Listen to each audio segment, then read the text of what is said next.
Was there ever a moment where you guys were playing, it was like, maybe watching one of the other band members like, this is terrifying, I don't know if he's going to get out of this situation alive? All the time, man. Me and Greg always look at each other in fear. Yeah. You know, like, shit, should we help each other? Should I go like it's down, or should I? Like when you see a cat get up to somewhere where you're like, I don't think the cat can get down now. Yeah. Greg used to be like, man, Ben's gonna, I should call the fire department right now. Yeah.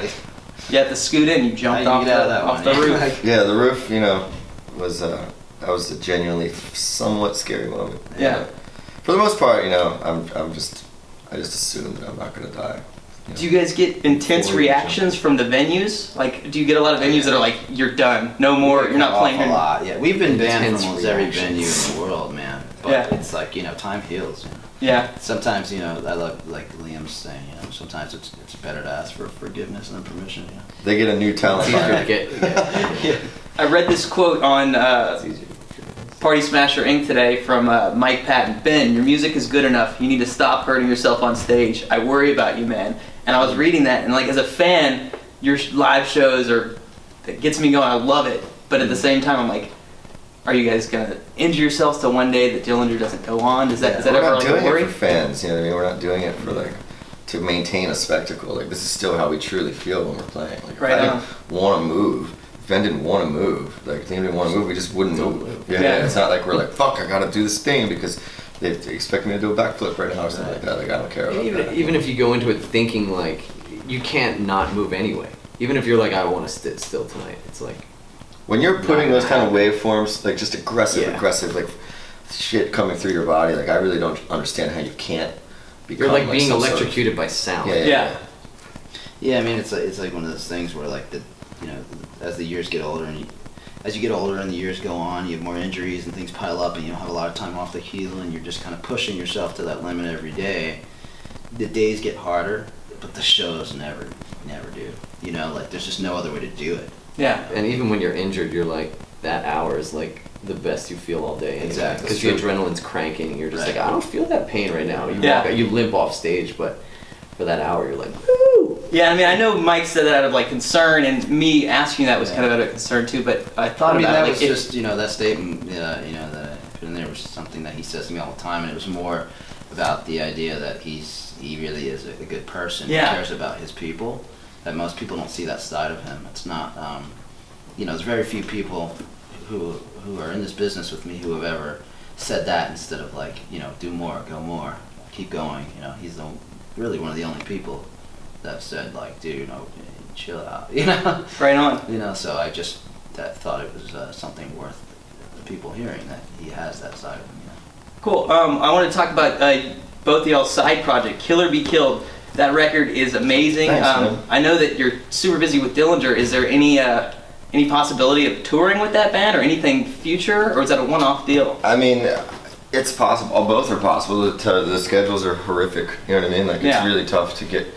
You know, and they're none of our priorities either. So it's like not only is our schedules are all completely different, and they're really hard to find any cross sections of time off. But they're not our priority. You know, it's not our priority. Plus, two of the guys in the bands have families, so it's tough to be like, oh, you've got a week off here. Like, let's write a song instead of you spending time with your family. Or you've got 2 weeks off here. Let's, you know, do something related to this instead of you know, going on vacation with your kids or something. So, but I think there's a good chance that there will be another one, and a better than none chance that we'll play some shows at some point. You know, right on. We're not. I'm not gonna say for sure or not for sure. Like it's kind of just like, and that's kind of the cool thing about it is that we don't have any. There's no expectation of being like, oh, you're gonna put a record out, you're gonna play every fucking place in the world. You know, it's more just like, oh, if we put a record out, we do, and if we play a show, we do. You know, it doesn't mean we're obligated to do anything else. Well, either way, nice. It's a badass record. Thanks, man. I appreciate that. And you are doing something as well, GTO. Yep. Are you guys gonna release something? Yeah, we have a lot of demos and we've done a lot. Well, again, similar situation. Everyone's very busy. Our drummers in Queens of Stone Age are fucking, you know. Yeah. Got a guy in Mastodon. You know, we got it. So, and obviously we've been really busy, but we're actually set to go into the studio with Ross Robinson at the end of August, in a few weeks. So we're going to start actually the real recording process. So that's exciting finally to see that come to fruition.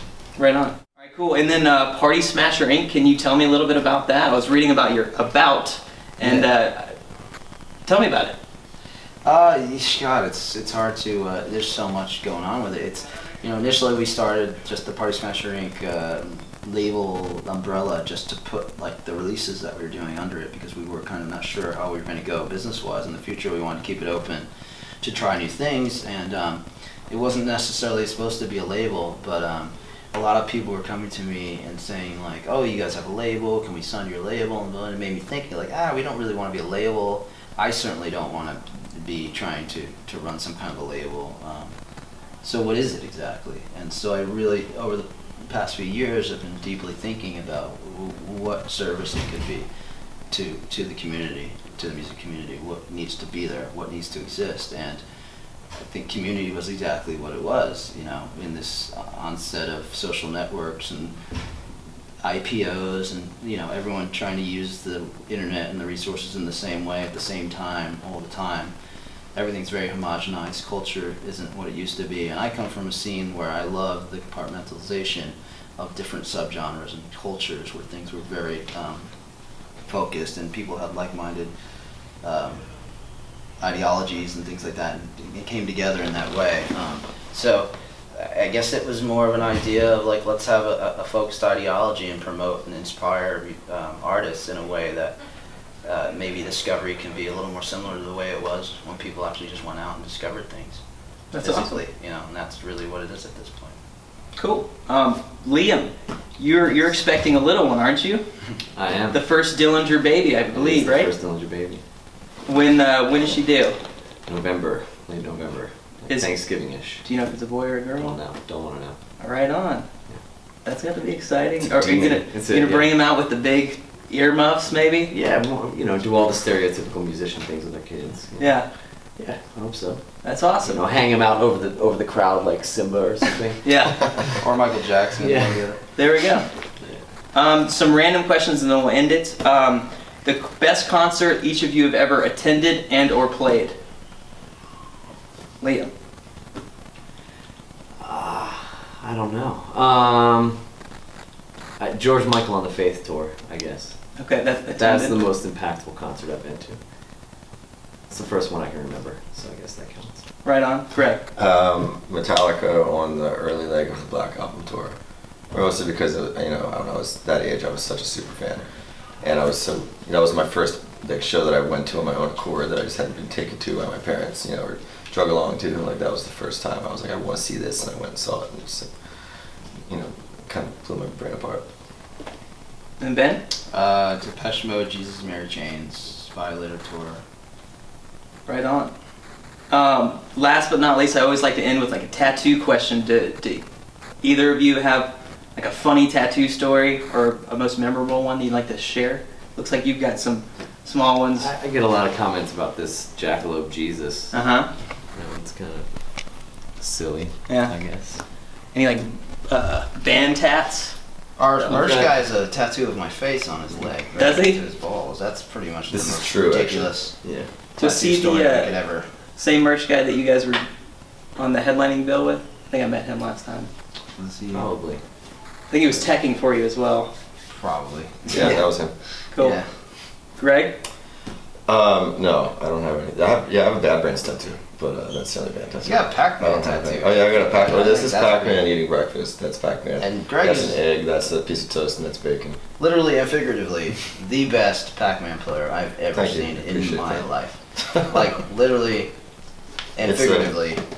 I've never seen him not beat somebody in any place in the world where there's a Miss Pac-Man machine. I actually can't play because it's such a time commitment. Like I'll just play the game until it basically breaks. For hours, I'm like, wow, we gotta play it. He's been playing for hours and you're not dead. Yeah, I can't. I won't even do it. Like I won't put a quarter in because I know that it's just like that's the end of whoever I'm hanging out with today. They're just gonna be like, dude. I've never seen anyone who's claimed to be a badass ever come close to being. There we go. And then what's the one on the forearm? Because when I shot you guys, I see that it's like a. This thing is a tree growing into a train track going into a tunnel. And I had like a really crazy dream about this. I woke up from a dream where basically, you know, a dream, like physics and things don't really make sense. So there was like a train track. I don't even know if there was a train on it, but the train track was like growing.